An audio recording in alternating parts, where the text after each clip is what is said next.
The DJI M30T is finally here. Is it one of the most advanced drones we've ever seen? Spoiler alert, yes it is. We're gonna talk all about it. Don't go anywhere.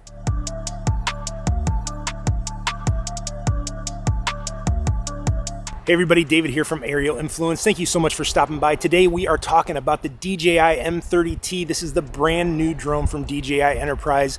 Everybody's really excited about it, and for very good reason. Today what we wanted to do was talk through several of the key features of the drone. We also shot a lot of example video that we're going to be showing you guys throughout, and I want to mention too, this is just a review of the DJI M30T. We're not comparing it to anything else. We're just going to talk about this drone on its own merits, so let's get started. First up, let's talk about that thermal sensor. It is a beautiful 640 by 512 resolution. That's the highest you're gonna be able to get right now. That's the highest compared to any of the other drones out there. 640 by 512 is the standard. That's gonna give you accurate heat signatures from up at 400 feet. You can see from this footage, you are able to pick out that heat signature. You're able to tell, is that a person? Whatever it is, I need to go inspect it further. So really great with this thermal, and the fact that they're putting them on these drones now and making them more affordable is amazing, especially for search and rescue operations where thermal is really, really important. Next up, let's talk about that zoom range. The camera on this thing, the zoom lens, is pretty remarkable. Here is some video. We're 42 miles out from Chicago, and we're able to zoom all the way into the Sears Tower. So that shows you just how powerful this little camera can be. It's got a 16 times optical zoom. It's got a 200 times digital zoom. So in that optical side, that 1 through 16, you are definitely gonna see a much better quality of the image because it's not being cropped in. It's not gonna be digitized. It is gonna be truly an optical zoom, so you're going to get really good footage out of that. Now once you start going past 16, you're going to get up higher and higher. You're going to get more digital breakup, more noise in the picture. It's not going to look quite as good, but still being able to zoom that 200 times, this drone has everything you need in terms of zoom range. Next up, this drone has a laser rangefinder on it, so pretty cool. You're going to be able to point the drone wherever you want within a certain distance. You're going to be able to point to something. It's going to tell you the accurate GPS location of that structure. It's also going to be able to tell you the height of that structure and how far it is away from the drone. So that is a really neat feature with this drone, is to have that laser rangefinder on there. It's just going to give you more situational awareness. It's going to allow you to keep track on certain points that you want to go to and have the actual GPS locations of those points. So a very, very useful tool here with that laser rangefinder. Okay, let's talk about flight time. DJI says that the drone is going to get about 41 minutes of flight time. That is in ideal conditions. In our testing, we're really getting about 35 minutes of flight time. DJI says you'll get about 35 minutes out of hover time, and in our testing, we got about 31 minutes in hover time.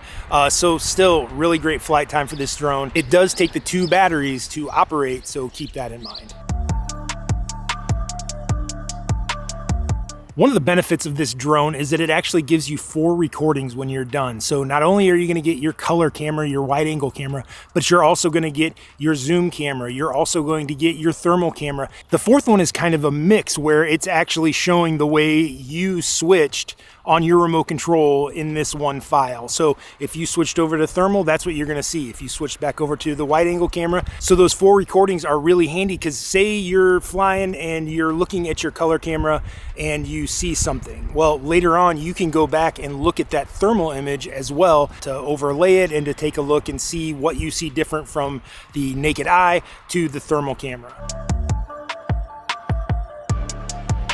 The other thing I love about this drone is the locking arms. Yes, there's like a little plunger on each one of the arms that tell you if it's locked or not. This is a great feature, and just for overall safety, so that you don't get your drone up in the air and it comes tumbling out of the sky. And then you start crying because all of the money you spent on this drone is gone. Speaking of your drone being gone, I was just kidding. You actually get a year of DJI Enterprise Shield with this drone. So basically that's going to cover you for a couple of accidents. You don't want to have those accidents. This is very much like a seatbelt. You have it there just because you want it there, just to be safe, but you never want to have to use it. But you are covered for a full year, and then you can renew it after that year as well. So that gives you a little bit of peace of mind when you're making a purchase this big.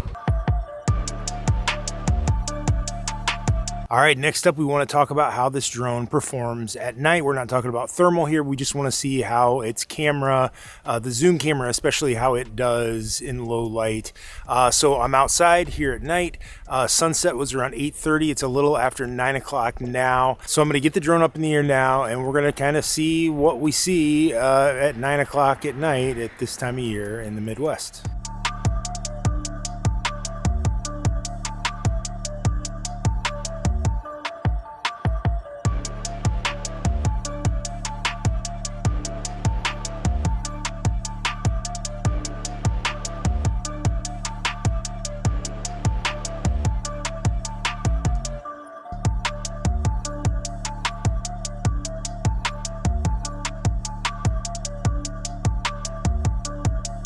Next up is deployment time. This is really important if you need to jump out of your squad car and get the drone up really quickly. And what we found is you can get the drone out of the box and up in the air in less than a minute. Well, you're seeing video of me doing it right now. I sped it up just a little bit for time, but it did take just about a minute for us to get this drone up in the air, which is a great turnaround time if you are in public safety and need to get the drone up in the air really quickly. Okay, let's talk about the smart controller. This thing is a beast and it is awesome. It's got buttons all over it, different functions that you can do. It's got a 7-inch really bright screen. So very nice smart controller. The buttons all over, it's gonna look a little confusing until you turn the remote on. Once you turn the remote on, you're gonna see exactly what each one of those buttons are labeled for, and you can remap some of those buttons as well. So the remote control on this is absolutely outstanding. You got to get a lanyard for it though. The thing is pretty big. The last thing you'd want to do is drop this thing. I know DJI is coming up with a lanyard they're going to be releasing pretty soon, but I would definitely suggest getting a lanyard for this smart controller because you do not want to drop it. Okay, speaking of that smart controller, you can also do dual controllers on this drone, meaning you can have two remotes, both of them are linked to the same drone. One person can fly the drone using the FPV camera, so they're just using the FPV camera to fly, and the other person can actually control the gimbal with the zoom and the wide angle lens. So a very useful tool for search and rescue operations where one person can focus on just flying, the other person can just focus on trying to find whatever or whoever they are trying to find. This drone also has tracking, which is a really cool feature. You pull it up on the screen. Anything like a car or a human being is gonna have a little icon tap above their head. You just tap that little icon and the drone is gonna follow that person. Now you think you've seen this in other drones before, and you have in like the Matrice 300 with the H20T, but it's not like active tracking with other DJI stuff. This camera will actually just use the zoom camera to track. So the drone stays exactly where it is, but it uses the zoom camera to go in and out and continue to track that object. So it could be a car going miles and miles away. If the drone is up high enough and there aren't a lot of trees around, the drone is going to be able to follow that car with no problems, just using the zoom and not actually having to send the drone out to follow the car itself. Okay, next up is the charging station. This thing is really great. It's small, it's compact. It can fit 8 batteries at one time, as well as 2 of your remote control batteries. It's gonna take the 2 batteries that are the most charged and charge those up, top them off, then move on to the next 2. Top those off, then the next 2, top those off. What's really cool about this is that it not only has a regular charging mode, but it also has a quick charging mode, which will take those 2 batteries from about 10% up to 90% in less than a half an hour. So this battery station is a real key component to this entire kit, and it comes with the DJI M30T. This drone is also RTK enabled. If you don't know what RTK means, it is real-time kinematics.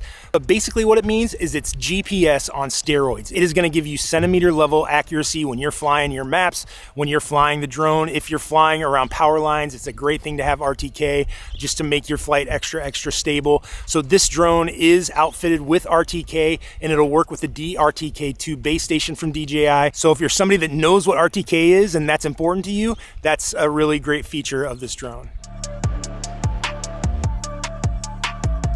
All right, now let's talk about the speed of this drone. DJI says it can get up to 51 miles an hour. We got it up to about 50 miles an hour. And it has a wind resistance of 33 miles per hour. So it can handle some really stiff winds.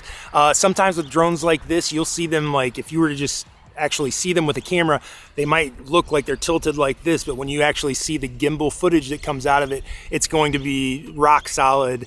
But it's great that these drones can handle such high winds, because in different parts of the country, you're going to be facing high winds every single day. So that is a great feature of this drone.